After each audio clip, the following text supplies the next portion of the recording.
Argentine বিশ্বকাপ জয়ী অধিনায়ক Lionel Messi রয়েছেন ক্যারিয়ারের পড়ন্ত বিকেলে। আগামী জুনে ৩৭ বছর শেষ হবে তার।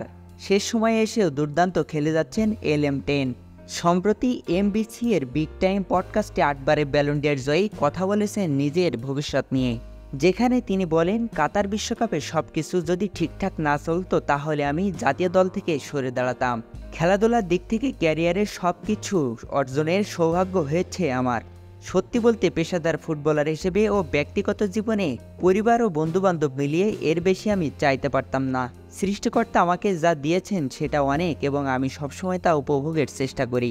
আন্তর্জাতিক শিরোপা থেকে শুরু করে ক্লাব ক্যারিয়ারে সবকিছুতেই উজ্জ্বল মেসি। বলতে গেলে ১৬ গলা পূর্ণ করেছেন তিনি। ২০২২ সালে নিজের ক্যারিয়ারের একমাত্র এবং দেশের তৃতীয়তম বিশ্বকাপ জিতে মেসি। সংবাদ সম্মেলনে তিনি আরও বলেন, ফুটবলে আর কিছু দেওয়ার নেই। যখন টের পাবো আর পারফর্ম করতে পারছি না, বুঝতে পারবো সতীর্থদের কোনো সাহায্য করতে পারছি না, যখন অনুভব করব পদক্ষেপটা নেওয়ার সময় এসেছে, তখন বয়সের কথা না ভেবেই পদক্ষেপটা নেব।